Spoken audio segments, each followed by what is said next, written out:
Assalamu alaikum, hurmattуу YouTube sүйүүчүлөрү, hurmattуу Desin TV kanalынын катталуучулары. Бүгүнкү биздин видеобуз чүйдүн бийлери кайсыл туунун алдында чогулат деген темада болмокчу, достор.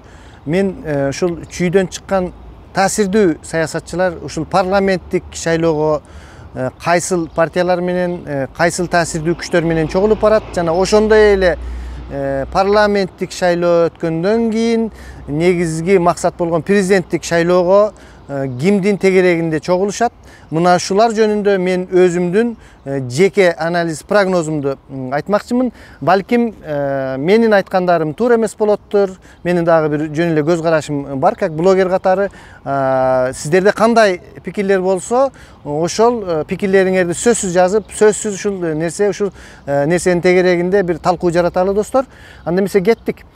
Достор, мен ушул акыркы кездерде абдан байкап келе жаткан активдүү жогорку трибунадан чыгып, эл алдында чыгып сүйлөгөн саясатчылар ушул чүйдөн абдан таасирдүү саясатчылар деп мен албетте Мыктыбек Абдылдаевди билемин, Бакирдин Суамбековду билемин. Булар экөө тең милиция чөйрөсүнөн чыккан генералдар, атактуу чүйдүн туусун көтөрүп жүргөн.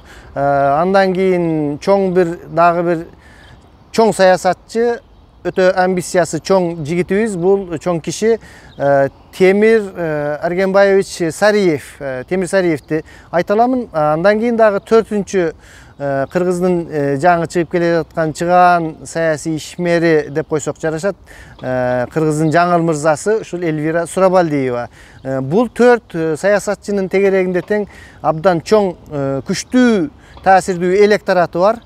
Достор, чүй өрөөнү чоң өрөөн. Бул өрөөндө албетте бизнес дагы, саясат дагы, биздин борборубуз дагы дей койчу, кыргыздын бүт каймактуу, майлуу нерселеринин баары, аянты дагы, территориясы дагы, бүт нерсе ушул чүй өрөөнүнө чогулган. Борборубуз дагы ошол нак чүйдүн ортосунда турат, достор. Ошондуктан чүйдүн саясатчыларынын абдан бир мааниси чоң да. Анткени чүйдүн саясатчылары ушул мына Акаевдин убагында, Атамбаев деле чүйдөн чыккан.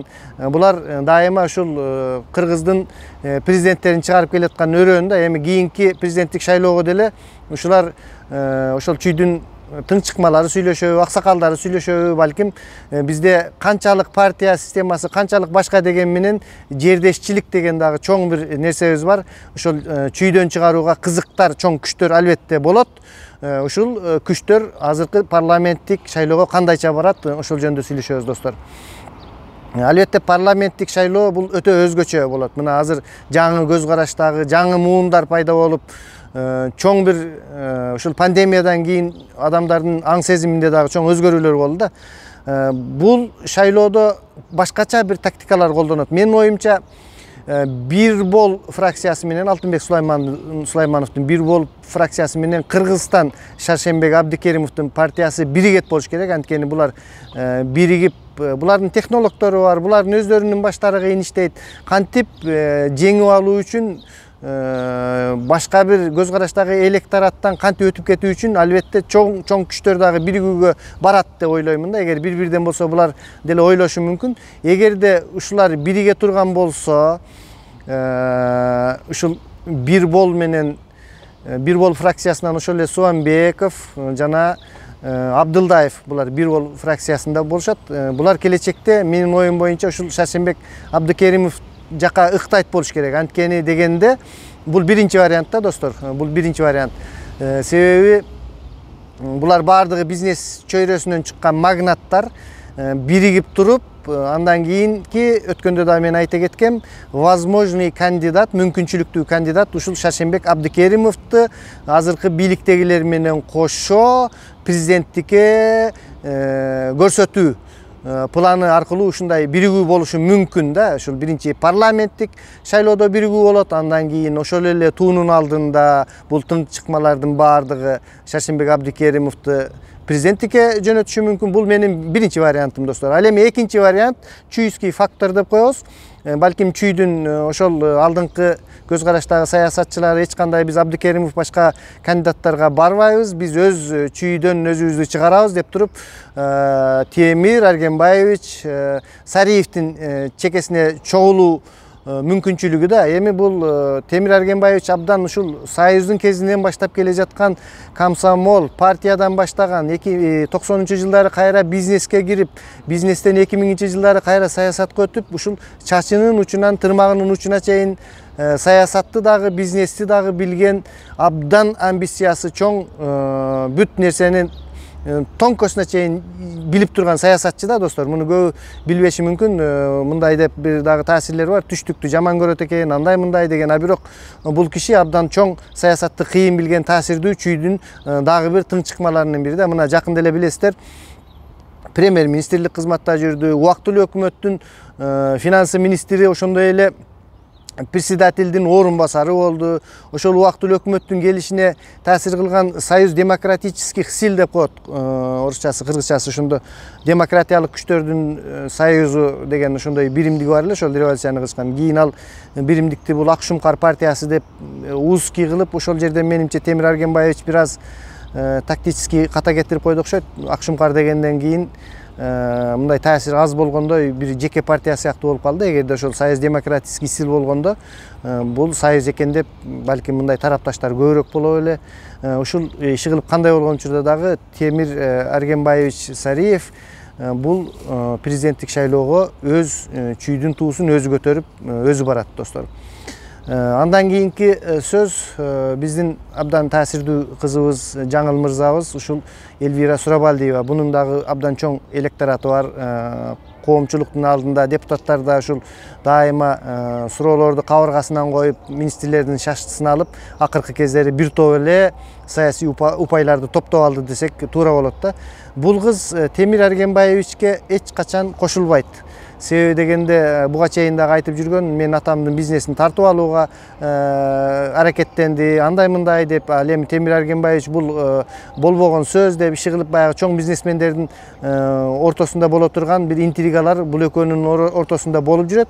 Менин оюмча Эльвира Жыргалбековнанын амбициясы жол бербейт болуш керек, аксакалдардын айтканына деле көнбөйт болуш керек. Ушул агаңдын туусунун алдында бир партия болуп парламентке баргыла, бир партия болуп теге президенттик шайлоолорго баргыла дегенге. А бирок саясатта ар кандай нерселер болушу мүмкүн, кечиришүүлөр болушу мүмкүн, ар кандай нерсе болуп кетиши мүмкүн. Бирок менин оюмча Эльвира Жыргалбековна бул парламенттик шайлоого азыр мына СДПКнын өзүнүн шашасы чыгып кыйналып турган кез, Эльвира Сурабалдиева менин оюмча ушул Кыргызстан фракциясына биригет болуш керек. Анткени бул дагы бизнесмендер, же болбосо бир бол ушул партиялар менен менин оюмча балким бир болго дагы кетиши мүмкүн. Себеби ошол Суамбеков, Абдылдаев агалары, эми карындашым биз менен чогуу бол, биз сени канатыбызга калкалап сактап, сен жашсың, сен атаңды биз тааныганбыз дегендей бир ишаралар болуп,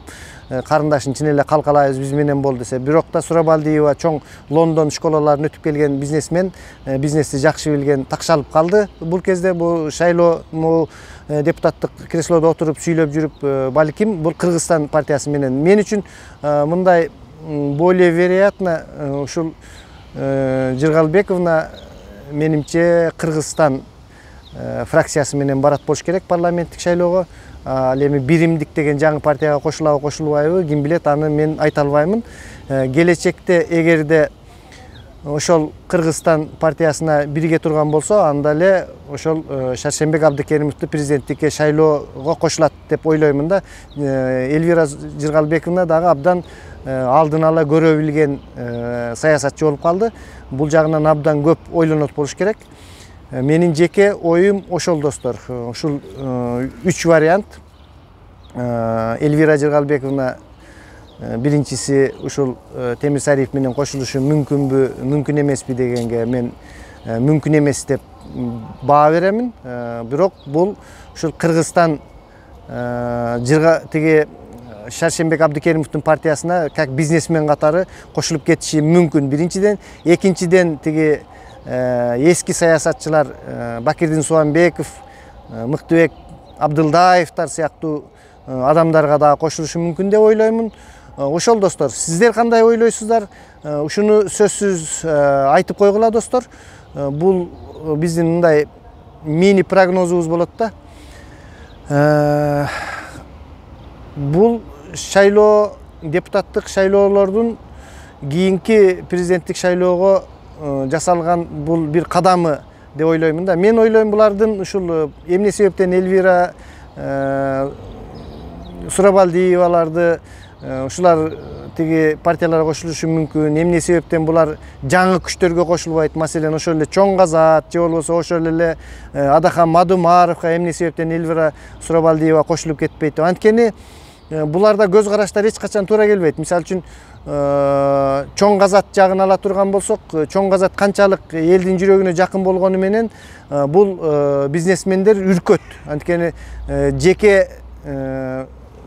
жеке менчикке каршы бир аз кыймылдар болуп жатпайбы, баягындай мыйзамсыз менчиктеп алган нерселерге каршы күрөш. Демек идеологиялык жактан көз караштары туура келбейт. Албетте Элвира Жыргалбековна бул Чоң Казатка дагы кошулбайт. Адахан Кимсанбаевичтин бүтүн Кыргызстанына ансыз деле кошулбайт. Анткени билесиздер, ушул пандемия учурунда анда эмесе тиги Адахан Кимсанбаевич өзү больницага барып көрүп келсин дегендей сөздөрдү айтып, андан кийин тиги Тажикстан границасы боюнча резкий сөздөрдү айтып, бул Элвира Сурабалдиева ошол коомчулуктун алдында ушинтип айткан жерлери бар да. Бул саясатчылардын дагы биригиши мүмкүн эмес. Албетте эгерде мындай трезвый көз карашы биригип, бир жакшы күчтөр биригип алдыга кетсе жакшы эле болмок. Бирок бизде дагы деле баягы кыргыздын жердешчилик, уруучулук деген биздин өзүбүздүн кичинекей тууларыбыз бар. Ошолордун чекесинде чогулат болуш керек. Саламатта туруңуздар достор. Бүгүнкү биздин Зоболо майдан проектибиздеги жоромол анализдерибиз ушундай болду. Сиздер кандай деп ойлойсуздар? Сөзсүз түрдө комментарияңарды жазып койгула.